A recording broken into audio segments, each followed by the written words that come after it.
అనుకోని అనురాగం పార్ట్ 8 రచన మీనా కుమారి గారు. వీడియో చూసే ముందు తప్పకుండా వీడియోకి లైక్ చేయండి.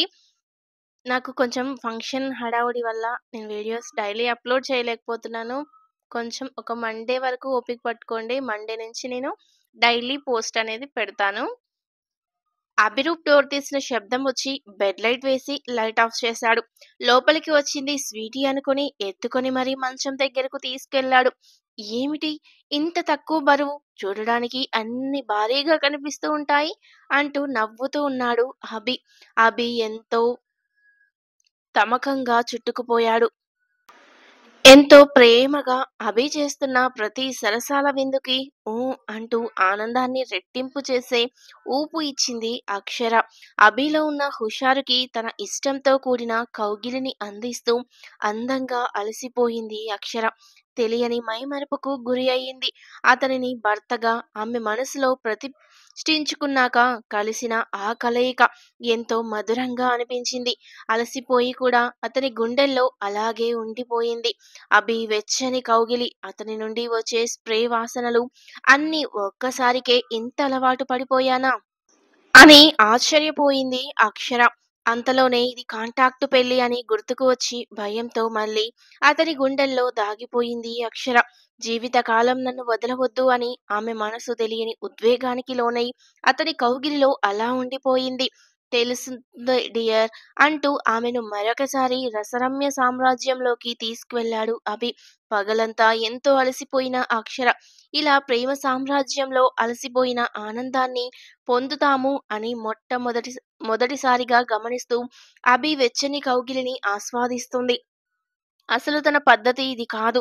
కానీ తన మనసులోకి బలవంతంగా ప్రవేశించిన అతన్ని భర్తగా జీవితకాలం తన మనసులో బంధించుకోవాలన్న ప్రేమతో అతన్ని తన అందంతోనూ, తనతో ఉన్న కలయికలోని ఆనందం మరి ఎక్కడా దొరకదు అన్నంత సుఖాన్ని ఇవ్వాలని అతని ఇష్టాలను గమనిస్తూ, అందుకు అనుకూలంగా తన మనసుని మార్చుకుంటూ, శరీరాన్ని మలుచుకుంటూ ఆమెలో ఉన్న స్త్రీ మనసు ఒక భార్యగా అతని ఆనందానికి మరింత ఉత్సాహాన్ని చేకూరుస్తూ ఉంది.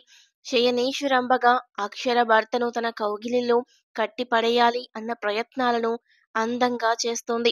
అభిలో అలసట కలిగే వరకు అతనికి ఆనందాన్నిచ్చింది.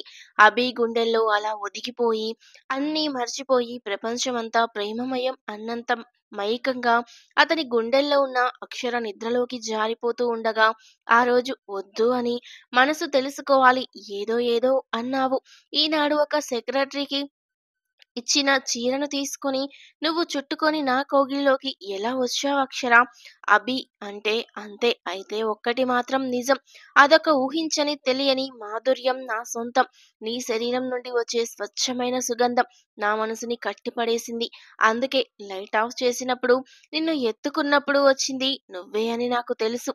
నీ కౌగిలిలో సుకుమారం నువ్వే అని నాకు తెలుసు. నీ కౌగిలిలో సుకుమారం, ఆ సుగంధం నీకే నువ్వుగా ఇష్టపడుతున్నప్పుడు నాకు ఇచ్చిన ఈ ఆనందం మన అగ్రిమెంట్ బంధంలో మర్చిపోలేని గొప్ప అనుభవంగా గుర్తుపెట్టుకుంటాను. ఇలాంటి రాత్రులు నాకు ఎన్నిచ్చినా అంతకు అంత నజరానా నీకు చెల్లిస్తాను. నా డైరీలో ఇలాంటి రోజులు ఫిక్స్ చేస్తాను అని మాట్లాడుతున్న అభి మాటలకు అలాగే ఉండిపోయింది అక్షర. కానీ మొదటిసారి నీతో నరకాలి చూసిన నేనే ఈనాడు స్వర్గం చూడగలిగాను. ఒప్పందంలో నీకు నేను నా శరీరాన్ని కూడా నీకర్పించుకోవాలి అన్నట్లుగా బలవంతంగా ఆనాటి నీ భల్లూక కౌగిలికి, ఈనాటి నీ ప్రియమైన కౌగిలికి తేడా వచ్చింది మిస్టర్ అభి.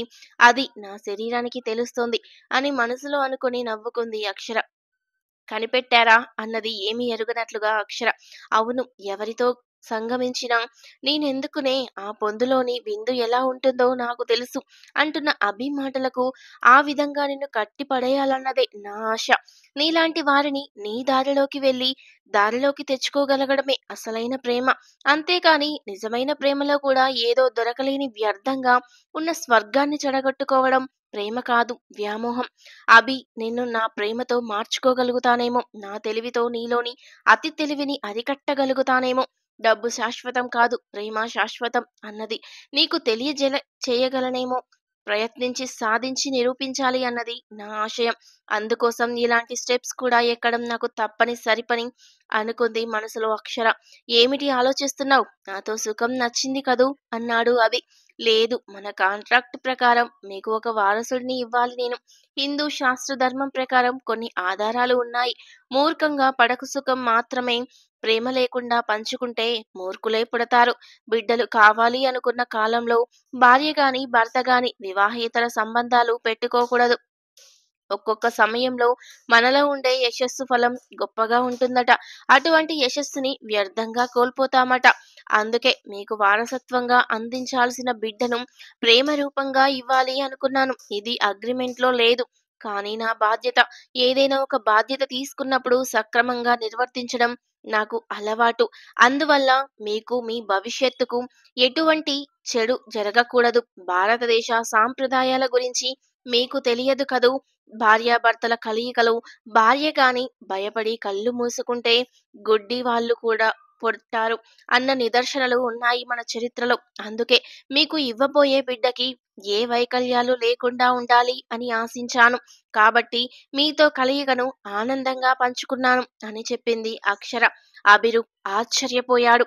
అసలు నీకు తెలియనిది అంటూ లేదా అని మనసులో అనుకొని, నిన్ను పొగిడితే నేను తక్కువైపోనా అని మనసులో అనుకున్నాడు అభి. మన రాజవంశీకులు పూర్వీకులు తెలివిగల వాళ్ళు. ఎంతో మందితో సంబంధాలు పెట్టుకున్నా వారు వంశోద్ధారకులు కోసం అన్ని విషయాల్లో శ్రేష్టమైన రాణి హోదాలో ఉన్న వారితోనే పుత్ర సంతానాన్ని ఆశించేవారు. ఆ సమయంలో ఎంతమంది భార్యలున్నా వారితో రమించేవారు కాదట. ఆ భార్య గర్భవతి అయిన తర్వాత అది వారిష్టం అని చెప్పింది అక్షర. ఏంటో ఒక్కొక్కసారి వేదాంతితో మాట్లాడుతున్నట్లు అనిపిస్తోంది. అందమైన అమ్మాయితో మాట్లాడినట్లు అనిపించదు. ఆనందంగా శరీరానికి ఎక్కిన కిక్కుతో వచ్చిన మత్తు మొత్తం పోయింది అనుకుంటూ అక్షరను మళ్ళీ దగ్గరకు తీసుకున్నాడు అభి. నా మాటలు నచ్చాయా లేక నేను నచ్చానా అన్నది ఒక రకమైన కొంటెతనంతో అక్షర. నాకు నిద్ర పట్టాలి అంటే అలసిపోవాలి, అందుకు ఒక ఆడది కావాలి అంతే అంటూ అక్షరపై ఒరిగిపోయాడు అభిరు. పక్కకు తిరిగి నిద్రలోకి జారుతున్న అభి వైపు చూసి, మొత్తానికి ఏదైనా ధర కడితే పూర్తి లాభాన్ని సొంతం చేసుకుంటారు, అందులో మాత్రం తగ్గరు అన్నది అక్షర. ఏ, నువ్వు సుఖపడడం లేదా అన్నాడు అభి కోపంగా. అది మీరు నన్ను అడిగారా నీకు ఇష్టమేనా అని? అలసిపోయావా అని కూడా అధికార ధర్మంతోనే ఇప్పుడు నన్ను మీ కోరిక తీర్చుకునే ఒక పావులుగానే చూశారు అన్నది అక్షర. అవును అక్షర, అధికారం పొందగలిగిన దృఢమైన మనసు కలిగిన రూపం వారసుడిగా నీ నుండి కావాలి మరి అంటూ నవ్వేశాడు అభి. తెలివిగలవారే, కానీ అతి తెలివి ఎక్కువ ఉంది అనుకుంది అక్షర మనసులో నవ్వుకుంటూ. అభి నిద్ర లేచేసరికి ఎప్పటిలాగా అక్షర లేదు. హడావిడిగా రెడీ అయ్యాడు. వర్క్ ఉంది ఈ రోజు అనుకొని అక్కడ తీసిపెట్టిన డ్రెస్ వేసుకోలేదు. పైన తగిలించి ఫ్రంట్ గా ఉన్న డ్రెస్ తీసుకున్నాడు. అది వేసుకుని ఆ షర్ట్ జేబులో చేయి పెట్టేసరికి ఒక లెటర్ ఉంది. మీరు నేను రెడీ చేసిన డ్రెస్ తీసుకోరని తెలుసు. ఈ డ్రెస్ సెలెక్ట్ చేసుకుంటారని ఇది ఇలా పెట్టాను మీకు అందుబాటులో. ప్రస్తుతానికి నేను మీ భార్యను కదా. ఐ లవ్ యు అభి.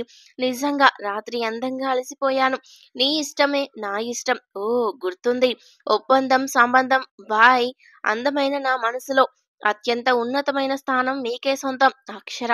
ఆ లెటర్లోని అందమైన అక్షరాలు అభిని అందంగా పలకరించాయి. కొన్ని విషయాలను అందంగానే ఆస్వాదిస్తున్నాడు అభి. కానీ అంతలోనే అది ఒప్పందం అన్నట్లుగా, డబ్బు ఇచ్చిన బంధం అన్నట్లుగా తేలికగా అధికారంగా ఆలోచిస్తూ తన మనసులో వచ్చిన ప్రేమ ఆలోచనను పక్కకు నెట్టివేస్తున్నాడు అభి. అక్షర ఇంట్లో అన్ని పనులు పూర్తి చేసుకొని రెడీ అయింది. రామచంద్ర గారు నవ్వుతూ, అక్షర, నీకోసం లేడీస్ ఈజీగా నడిపే కారు తెప్పించాను, అది వాడుకోమ్మా అని చెప్పారు. అక్షర సందేహంగా నిలబడింది. అలా నేను కారు తీసుకుంటే అభి ఏమనుకుంటాడో అని ఆలోచిస్తూ ఉంది. నువ్వు Ramachandra group of company MD గారి భార్యవు, అందుకు తగ్గట్టుగానే ఉండాలి. అభి గురించి ఆలోచిస్తున్నావా? వాడు అమెరికాలో పెరిగి వచ్చినవాడు. అంతకన్నా ఫాస్ట్ ఎన్నో చూస్తుంటాడు. నిజానికి అటువంటి ఫాస్ట్ గా ఉండే కల్చర్లు కోరుకునేవాడే. అభ్యంతరం చెప్పాల్సిన అవసరం లేదు నువ్వు అంటూ నవ్వారు. అవును, ఒప్పందం ప్రకారం నేను ఈ ఇంట్లో ఇల్లాలి పాత్ర పోషించిన నాళ్ళు తప్పదు అనుకుని కార్ కీస్ తీసుకుంది అక్షర. జాగ్రత్త అక్షర అన్నారు నవ్వుతూ రామచంద్రం గారు. అలాగే తాతగారు అంటున్న అక్షర వైపు చూసి, మన మంచితనంతో అన్నీ సాధించలేము. అక్షర మంచి తెలివితేటలతో కూడా సాధించే నేర్పు ప్రతి ఆడవాళ్లకు ఉండాలి. ఆ లక్షణాలు నీలో చక్కగా కనిపిస్తాయి అంటున్న రామచంద్ర గారి మాటలను విన్న అక్షర అందంగా నవ్వింది. డబ్బుతో కాలాన్ని కూడా ఆపాలి అనుకుంటారు నాగరికత పిచ్చి పెరిగిన మనుషులు. కానీ కాలం తిరగబడితే సెకండ్ కూడా తట్టుకోలేరు. ఇది నేటి మానవుల జీవన శైలి అంటున్న రామచంద్రం గారి మాటలను వింటూ నిజమే, ఎన్నో సాధిస్తాం, ఏవేవో అన్నీ మన సొంతం అనుకుంటాం. కానీ ఒక్కసారిగా ఉత్పత్తాలు వస్తే అల్లాడిపోతాం. ఏదీ కనబడదు. అప్పుడు ప్రాణం నిలబెట్టుకోవాలన్నా తపన తప్పితే కళ్ళ ముందు ఏదీ కనిపించదు. తాతగారు మాట్లాడే ప్రతి మాటలో కూడా జీవిత సత్యం ఉంటుంది అనుకుంది అక్షర. నిజాన్ని అంగీకరించలేనివాడు, నిజం తెలుసుకోవాలి అనుకోనివాడు మన ముందు దేవుడు ప్రత్యక్షమైనా కూడా గ్రహించలేడు. వాడి కోసమే నా ఈ జీవితం అన్నట్లు దేవుడి కోసం పరిగెడుతూ ఉంటాడు అని అనుకుంటూ ఉంటాడు అంతే అని నవ్వేశారు రామచంద్రం గారు. మీ ప్రతి మాట కూడా అక్షర సత్యము తాతగారు అన్నది అక్షర నవ్వుతూ. అర్థం చేసుకునే తెలివైన అమ్మాయివి, ఎంత ఉన్నతమైన మనసు కలదానివో నాకు అర్థమైంది అక్షర అన్నారు రామచంద్రం గారు. ఇంట్లోనే ఉన్నట్లు ఉన్న ఆయన ప్రతి విషయాన్ని కూడా కాచి వడబోసినట్లు అసలు సారాంశాన్ని తెలుసుకోగలరు అని అక్షరకు అర్థమవుతూనే ఉంది. సరే తాతగారు అంటూ బయలుదేరింది అక్షర. స్థిరంగా నువ్వు నా మనవడి భార్యగా ఉండిపోతే వాడి జీవితం నా జీవితంలా మారడానికి ఎంతో సమయం పట్టదమ్మా అనుకున్న రామచంద్రం గారికి బాధగా అనిపించింది. పెళ్లి చేసుకుని ఒక వారసుడుంటే ఆస్తి రాసిస్తాను అన్నాను అని ఒప్పందం ప్రకారం అక్షరను పెళ్లి చేసుకున్నాడు అన్న నిజం ఆయనకు తెలిసింది. రామచంద్ర గారు విడిగా రోషన్ని పిలిపించి మాట్లాడారు. అభి ప్రవర్తన పూర్తిగా తెలుసుకోవడానికి ఎంతో సమయం పట్టదు. అందుకే అతను అక్షరతో నిజంగా ప్రేమగా ఉంటున్నాడా లేదా అన్న అనుమానం కలిగింది. అంతేకాక డ్రైవర్ నారాయణ కొన్ని విషయాలు చెప్పడంతో రోషన్తో మాట్లాడి అన్ని విషయాలు తెలుసుకున్నారు.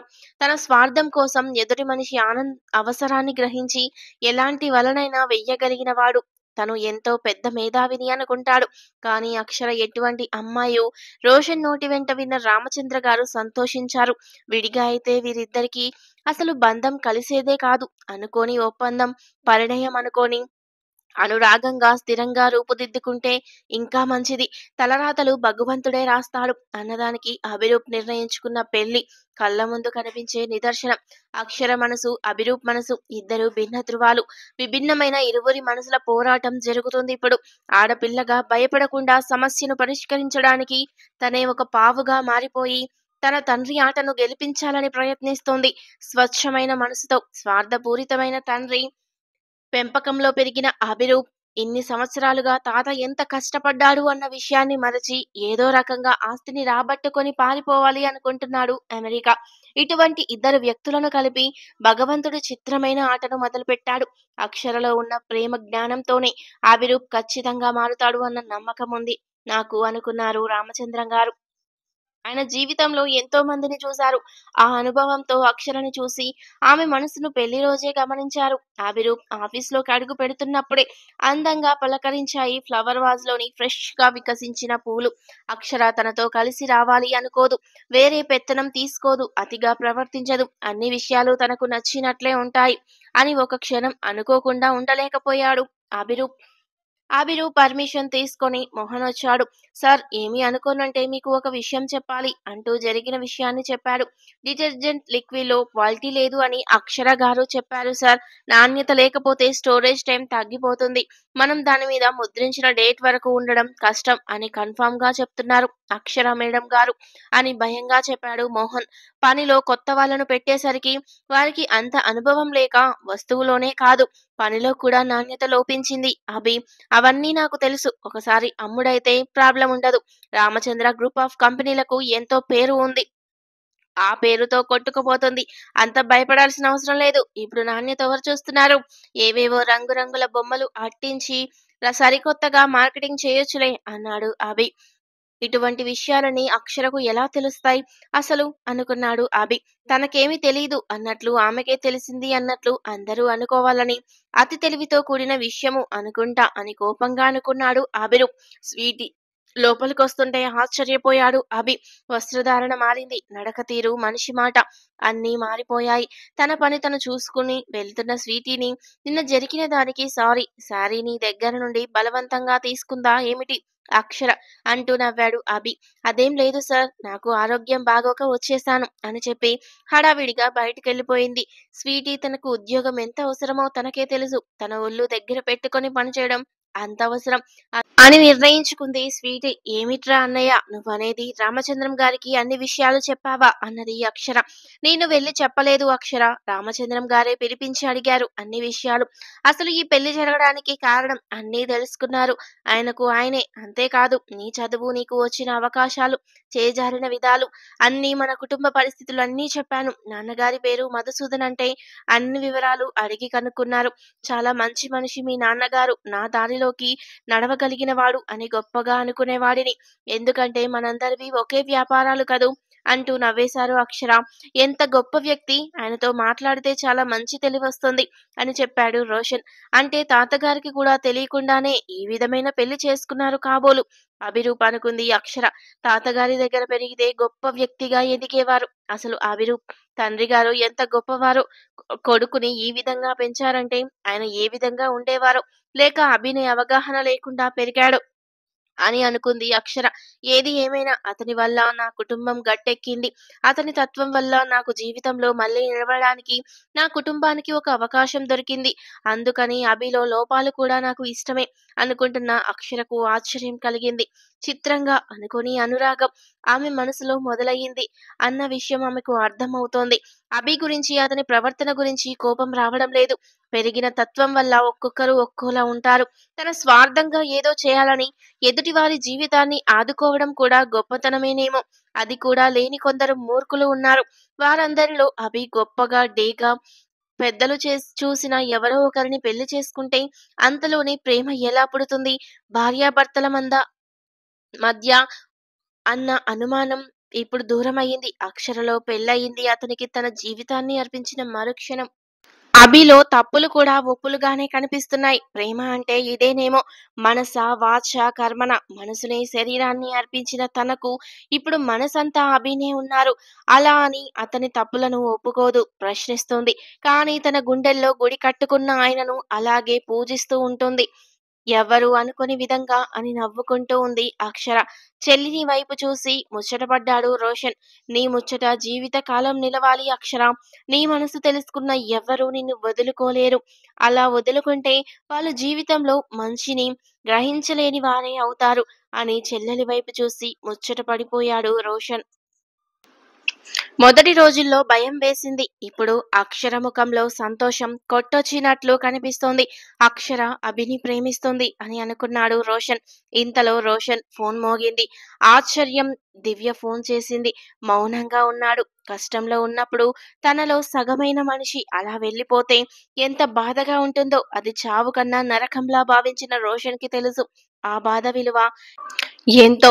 ఫోన్ లిఫ్ట్ చేయలేకపోయాడు రోషన్. వీడియో నచ్చితే తప్పకుండా లైక్ చేసి మర్చిపోకుండా సబ్స్క్రైబ్ చేసుకోండి. Thank you for watching.